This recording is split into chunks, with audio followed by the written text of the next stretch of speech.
আজকে চলে আসলাম Narsingdi golden star park. আমাদের নরসিংদীর ভিতরে যে এরকম সুন্দর একটা গোল্ডেন স্টার পার্ক আছে, এটা ছিল কল্পনার বাইরে। আর এই জায়গায় কিভাবে আসতে হয় যদি জানতে চান তাহলে আপনাদের দেখতে হবে ফুল ব্লগ। ওয়েদারটা কিন্তু লাগতেছে অনেক ভালো, দিকে রোদের কারণে আমরা হয়ে যেতেছি ভাই কালো। আর এই পার্কের ভিতরে এরকম মাছ দেখে আমার কাছে অনেক ভালো লাগলো। এই জায়গা হয়তো একবার আসলে বুঝতে পারবেন এটা হয়তো কোনো বারের একটা কান্ট্রি। ভিডিওটা স্কিপ না করে লাইক কমেন্ট করিবেন, শেয়ার। তো বেশি কথা না বলে ফুল ব্লগে চলে যাই। আসসালামু আলাইকুম গাইস, আমি রাকিব ব্লগার। কি অবস্থা সবার, কেমন আছেন? আপনাদের দোয়া এবং আল্লাহর রহমতে আমি অনেক ভালো আছি। আজকে কোথায় চলে যাইছি আশা করি ভিডিওর থাম্বনেলটা দেখে বুঝতে পারছেন। আর হ্যাঁ, আবারও বলিনি, আজকে চলে যাইতেছি নরসিংদী নাগরিকান্দি গোল্ডেন স্টার পার্ক। এদিকে নদী দিয়ে যাওয়ার পথে দেখতেছি মেঘনা নদীর ভিতরে এমন বড় বড় শিপ আর জাহাজ। আর হ্যাঁ, বলতে বলতে কিন্তু চলে আসলাম খাগগান্দা গুদারাঘাট। আর এই খাগগান্দা গুদারাঘাট থেকে আমাদেরকে আমার বড় ভাই নয়ন রিসিভ করতে চলে আইছে। আমরা খাগগান্দা গুদারাঘাট থেকে একটা মিশন নিয়ে চলে যাবো এখন নরসিংদী নাগরিকান্দি গোল্ডেন স্টার পার্কে। আর হ্যাঁ, বলতে বলতে কিন্তু আমরা এখন চলে আসলাম উচিতপুরা। আর হ্যাঁ, উচিতপুরা ব্রিজের ভিউটা লাগতেছে অনেক ভালো। উচিতপুরা বাজারে আইসা যে এত জামের ভিতরে পড়ে যাবো এটাও কখনো কল্পনাই করতে পারি নাই। আমি থেকে বের হয়ে আসতে না আসতোই এদিকে এসে দেখতেছি ময়লা ড্রেন। আর এই ভিডিওটা যদি আইন শৃঙ্খলা বাইরে দেখে থাকেন তাদের কাছে একটাই রিকোয়েস্ট, এদিকে যে ভাই পচা গন্ধ পানির, ভালো মানুষ আসলেও এখান দিয়ে টিকতে পারবে না।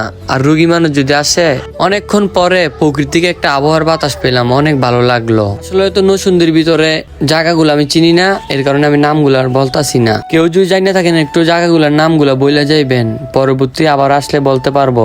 রাস্তার পাশে আবর্জনা ফালা রাখছে, আমাদের এক একজনের অবস্থা পুরো কাহিল হয়ে গেছে। তার ভিতরে একটা মসজিদের সামনে হাত পা সবাই একসাথে ধুয়ে আসলাম। একটু সামনে এসে দেখতেছি অনেক বড় একটা ব্রিজ পড়ে গেছে। অটোলা ভাই বলতেছে আইসা পড়ছি নরসিংদী নাগরিক গোল্ডেন পার্কে।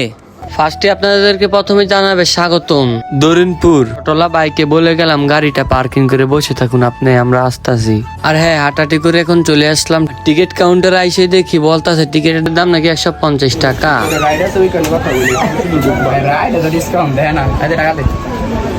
টিকিটটা কাইটা সবাই একসাথে ঢুকে যেতেছি। আর এদিকে দেখি ওমা টিকিট দিছে এক দেয় আবার। আমরা 5 জন চলে আসলাম 5টা টিকিট নিয়ে। এখন আমরা চলে যাব ভিতরের দিকে আপনাদেরকে সৌন্দর্য জায়গা দেখাতে।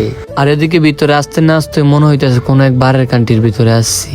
ছাতাগুলা দেখছেন নি ভাই, কেমন সুন্দর করে সাজানো হয়েছে। আর একটা সুন্দর একটা প্যালেস আছে, আর এই প্যালেসে উঠতেছি এখন আমরা। আর এই প্যালেস থেকে দেখা যায় পুরা নাগরিকান্দি গোল্ডেন স্টার পার্কটা। পুরো পার্কটা একবার দেখলে উপর থেকে আপনার কাছে মনে হবে আপনি কোন এক বারের কান্ডিতে আছেন। হাঁটাহাঁটি করে পুষ্কিনি পাড়া এসে দেখতেছি এদিকে মাছ দেখা যাইতেছে। মাছগুলা দেখে অনেক আমার কাছে ভালো লাগলো। আর ওই পার্কের ভিতরে অনেক কাজ বাকি আছে, এখনো কাজ কমপ্লিট হয় নাই। আর পার্কের ভিতরে কি কি আছে সবই আপনাদের মাঝে আজকে ফুটিয়ে তুলবো। আর ট্রেন গুলা দেখে লাগতেছে অনেকে আমার কাছে ভালো। আর এই পার্কের ভিতরে বেশিরভাগ বাচ্চাদের জিনিস দেখতেছি ঘুরে ঘুরে। অনেকক্ষণ পর বন্ধুরা আসলে মুখ থেকে একটা হাসি দেখলাম। এই বাইক চালানো দেখে মন চাইতেছে আমাদেরও বাইক চালাতে। আর আজকের ভিডিওটা এতটুকুই, সবাই ভালো থাকবেন, সবাইকে জানে আল্লাহ হাফেজ, আসসালামু আলাইকুম।